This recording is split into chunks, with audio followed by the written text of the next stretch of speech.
फिलिस्तीन कहां है? वो कहां है? फिलिस्तीन तो आपके CWC के रिजोल्यूशन में है, कांग्रेस के रिजोल्यूशन में है। अच्छा विवेक शांति राहुल सोनिया के ट्वीट में है। वो अमेरिका तो यहीं दिल्ली के करीब में ही है।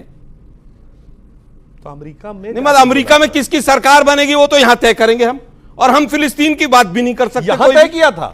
ये क्या बोल रहे हैं भैया? अहमदाबाद में नारा कौन लगवा रहा था? आलोक जी से मेरा सवाल है।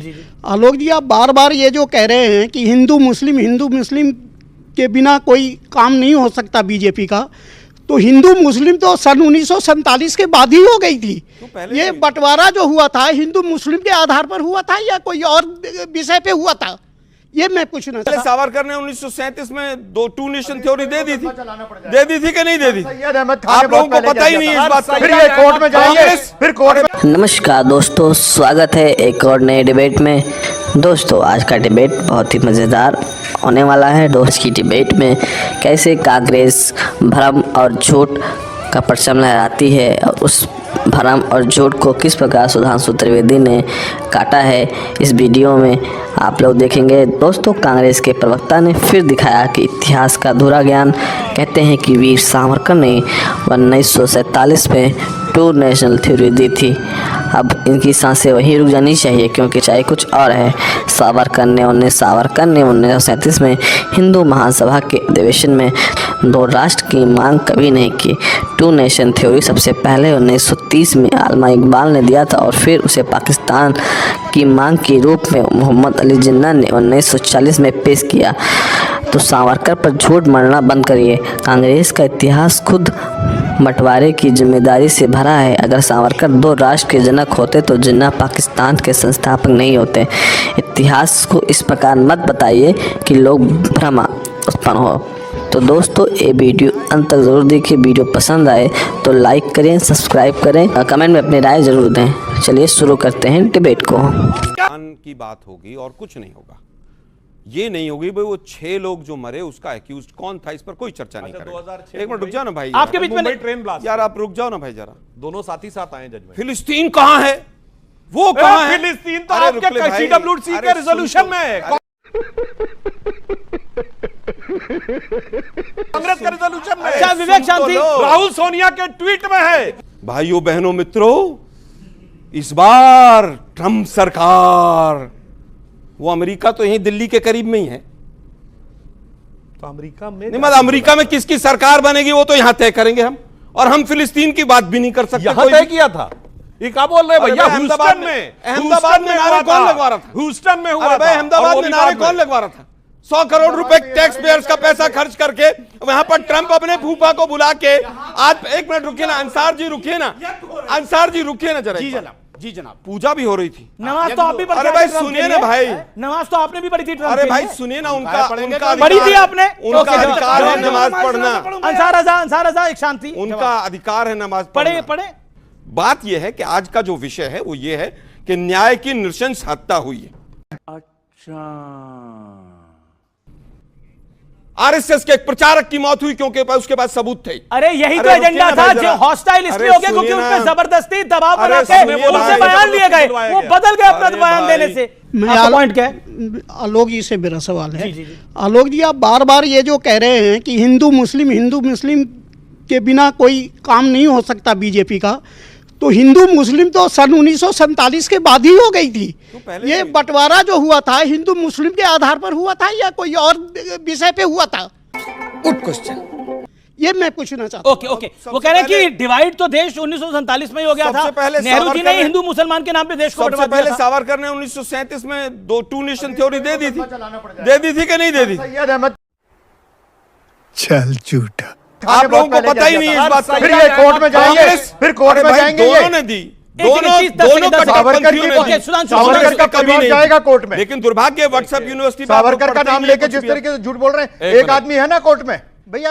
अटल बिहारी वाजपेयी ने, बताइए ना मुझे भाई, अटल बिहारी वाजपेयी ने फिलिस्तीन का समर्थन किया था। ये लगातार बोलने की बीमारी होती है। जी को बोलने दीजिए ना, आप सबसे ज्यादा बोले। सोनिया गांधी ने लगातार बोलने की बीमारी, अटल बिहारी वाजपेयी कह रहे उनका हिस्सा मिलना चाहिए। ठीक है, आलोक जी किया पार्टी में प्रस्ताव। अरे भाई किसी भी रूप में किया, किसी भी रूप में किया होता, उनको मत बुलाया कीजिए यहाँ पे। बात अब अपनी बात रखिए प्लीज। गाजा में जो भी कुछ हो रहा है उसका कोई समर्थन तो नहीं करा। पहली बात, 7 अक्टूबर को 1500 लोगों को आपकी तरह यहां पर सड़क पर लोग जो जश्न मना रहे थे, वहां पर लोगों ने आकर के, हमास के लोगों ने आकर के उनको सगेदार मारा, और न सिर्फ मारा, ओवन में बच्चों को भूना, 250 लोगों को पकड़ के ले गए जो अब तक बंधक हैं, उसके लिए है। लेकिन बांग्लादेश में जो हो रहा है, फिर बोला ये आदमी, इजराइल के ऊपर सवाल बांग्लादेश में गजब है भाई।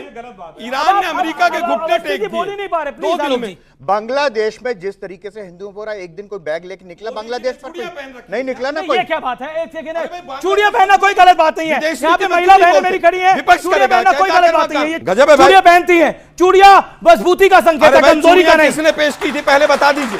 कल आपके चैनल पर आरवीएस मनी नाम का एक व्यक्ति थे यहाँ पर, जो होम मिनिस्ट्री में काम करते थे। उन आरवीएस मनी, आरके सिंह का नाम लेते हैं ना, आरवीएस मनी भी उसी होम मिनिस्ट्री में, उन्हें सिगरेट से जलाया गया था। उन्हें सिगरेट से जलाया गया था। और वो कहते थे कि करकरे साहब और दिग्विजय सिंह कहते थे आकर के, जबकि वो मंत्री नहीं थे उस मंत्रालय के, लेकिन ऑलमोस्ट डेली वहां पे उस ऑफिस में आके बैठते थे और कहते थे करकरे साहब से मेरी रोज बातचीत होती है। एक पुलिस अफसर की, एक आईपीएस अफसर की, एक राजनेता से रोज बात होने की क्या जरूरत है? किसने? और मुझे ये लगता है कि आप कह रहे हैं, आप ये कह रहे हैं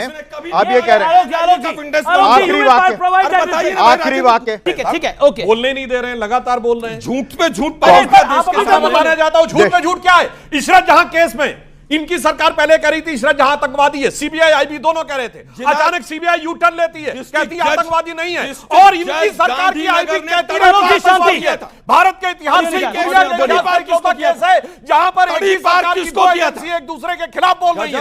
एक कह रही आईबी, एक कह रही आईबी वो आतंकवादी नहीं है। और सुनिए, आरबीएस मनी ने जो बात कही है, जब हमारी सरकार आई वो फाइल मंगाई गई तो फाइल गायब थी।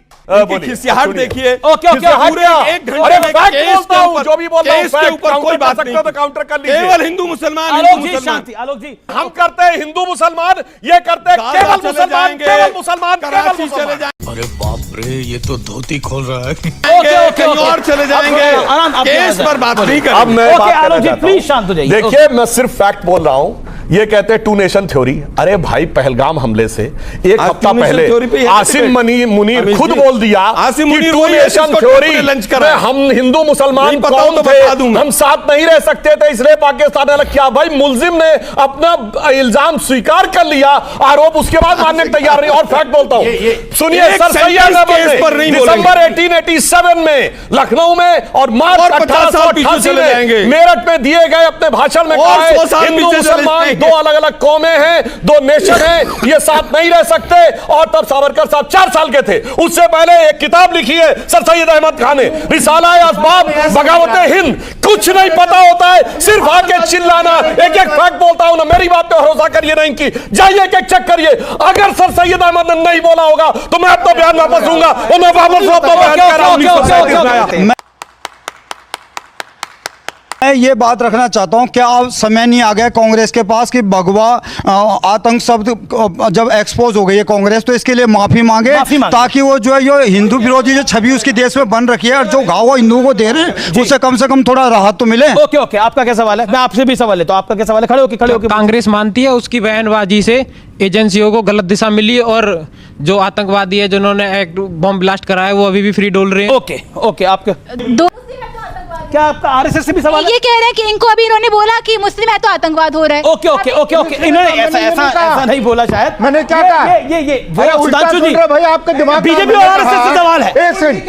आरएसएस से सवाल है। ओके, विवेक आप ऑडियंस है क्या? ऑडियंस का सवाल है ना, उनको जवाब दे दीजिए। ओके ओके, जवाब दीजिए। मेरे साथ मैंने ये कहा कि कांग्रेस कहती है कि पाकिस्तान से नहीं आए आतंकवादी, जो देश के मुसलमान हैं वही आतंकवादी है। मैंने कहा देश के मुसलमानों को क्यों बदनाम करते हो? ओके, अंसार आज़म, मैं आपको मौका दे रहा हूं। नहीं, मौका मत दीजिए। हाँ, बोलिए। मौका दीजिए आप बीजेपी को। हम लोगों तो खाली आपने स्टैचू बना करके बैठा दिया। क्या बात कर रहे हैं आप? तब से बोल रहे हैं और क्या स्टैचू बना के बैठे हुए हैं? बड़ी बात सुधांशु त्रिवेदी जी ने कही कि आसिम मुनीर ने ये कहा कि 2 नेशन थ्योरी मुसलमान एक साथ बनाई है ना। अभी इन्होंने कहा ना, उसी इनका आलोक जी एक मिनट, ये तो आप ही की तरफ है, इनको तो बोलने दीजिए। मैं अपने मुल्क की तरफ हूं, मेरी बात सुन लीजिए। जिस आसिफ मुनीर का ये बार बार जिक्र करते हैं, उसी आसिफ मुनीर को ट्रंप ने अपनी टेबल पे बिठा करके नाश्ता कराया, उसी ट्रंप ने जिसके लिए नारा लगाया अब की बार ट्रंप सरकार, अब की बार ट्रंप सरकार। क्यों भाई उसकी टेबल पे बैठने दिया? आप पूरे दुनिया के पॉपुलर लीडर हैं, वो कैसे जाकर के बैठ गए ट्रंप की? अच्छा ये बताइए एक बात, नहीं सुधांशु त्रिवेदी, की बात हो ही गई है, उस आतंकवादी की हिम्मत कैसे हुई? अच्छा ठीक है, उस आतंकवादी की हिम्मत कैसे हुई? अब शांति रखें आपने। इस समय दुनिया का एक कॉन्फ्लिक्ट बताइए, इस पे डोनाल्ड ट्रंप ने दावा ना किया हो कि मैंने सीज फायर करा दिया है। चलिए, कौन बनेगा करोड़पति वाला क्वेश्चन है, बताइए। क्या रशिया यूक्रेन में नहीं कहा है? क्या इजराइल हमास में नहीं कहा है? या कंबोडिया फिलीपींस, कंबोडिया थाईलैंड के बीच में नहीं कहा है? भाई भारत पाकिस्तान के बीच में भी। और पूरी बात क्यों कहा? और क्यों फिर क्यों? ठीक है, सुनने दीजिए सरकार, जब पता है कि वो झूठा है, जब पता है कि वो झूठा है, देखिए अंसार बाबू, क्यों कहा आपकी बात?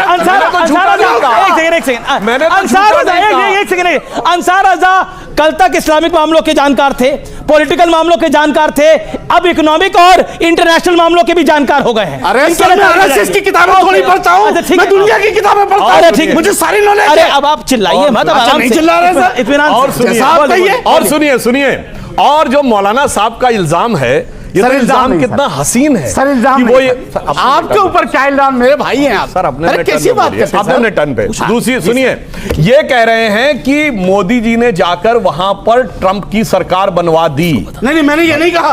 आवाज नहीं निकल रही है, उनके लिए प्रचार किया, उनको लगा कि मोदी जी बोलेंगे तो अच्छा रहेगा। सुन तो लीजिए महाराज, अब सही 10 सेकंड पानी पीजिए आराम से बैठकर। आज ये कह रहे हैं कि हम अमेरिका में सरकार बनवा सकते हैं। इतनी ताकत किसी की रही है अगर इनका इल्जाम सही माना जाए। और पूछ कौन रहा है? वो राहुल गांधी, जिन्होंने 6 मार्च 2023 को लंदन में खड़े होकर कहा, why the defenders of democracy America and Europe are silent. America और यूरोप भारत पे हस्तक्षेप क्यों नहीं कर रहे? माई बाप उनको मानते हुए भारत पे हस्तक्षेप करने की बात करने वाले लोग आज ये कह रहे हैं। कोर्ट के साथ बोला 6 मार्च 2023 को राहुल गांधी ने जाके कहा। और आतंकवाद की बात करते हैं, आतंकवाद में 15 जुलाई 2011 को राहुल गांधी ने कहा आतंकवाद को पूर्णतः समाप्त करना संभव ही नहीं है। और मजाक कैसे बनाया जाता है आतंकवाद संबंधी घटनाओं की जांच का समझौता एक्सप्रेस। पहले कांग्रेस की सरकार भी कह रही थी कि ये उन्होंने कराया है, पाकिस्तान ने कराया। अचानक यू टर्न ले लिया सीमानंद के बयान पे और कहने लगे कि भारत हिंदू आतंकवाद की थ्योरी है, जबकि अंतरराष्ट्रीय एजेंसियां उसको भी मान रही थी। 26/11 इनकी सरकार कहती है हाफिज सईद ने कराया और इनके नेता कहते हैं आरएसएस ने कराया। मेरे बताओ भाई क्या? ओके, जवाब सही है? बोलो, मजाक बना के रखा हुआ हिंदू मुसलमान कौन कर रहा था 26/11 ठीक है। तो दोस्तों, जैसे कि आपने डिबेट में देखा कि कांग्रेस के प्रवक्ता बोल रहे हैं कि बीजेपी हिंदू मुसलमान करती है। अब ये बात तो कांग्रेस को नहीं बोलना चाहिए, क्योंकि कांग्रेस भी दूध की धुली नहीं है जिनकी पूरी राजनीति तुष्टीकरण पर टिकी हो। उनका खून ज़्यादा प्यारा है और हिंदू का खून सांप्रदायिक मानते हो, जिन्होंने राम मंदिर का हल्फनामा कोर्ट में झूठा दिया हो, जो भगवा देखकर जल जाते हों, वो बीजेपी को हिंदू मुसलमान का पाठ पढ़ा रहे हैं। जिन्होंने साहबानों को न्याय से वंचित किया, ओबीसी से लेकर इमाम मसूद तक के साथ मंच बांटा, वो आज खुद को धर्मनिरपेक्षता का ठेकेदार कह रहे हैं। और यही बात बीजेपी की राम कहो तो ये कहते हैं कि हिंदू मुसलमान हो रहा है, कश्मीर पर बोलो तो कहते हैं ध्रुवीकरण हो रहा है। तो भाई आपका धर्मनिरपेक्षता मतलब हिंदू चुप रहे, निरपेक्षता मतलब हिंदू चुप रहो, मुसलमान बोलें तो वो सेकुलरिज्म है। कांग्रेस की सोच यही है, हिंदू बोले तो सांप्रदायिक, मुस्लिम बोले तो अल्पसंख्यक और राहुल बोले तो मासूम। एक ही कहाँ तक सही है? दोस्तों, ये वीडियो कैसी लगी कमेंट करके जरूर बताइए। वीडियो पसंद आए तो लाइक करें, सब्सक्राइब करें। जय हिंद।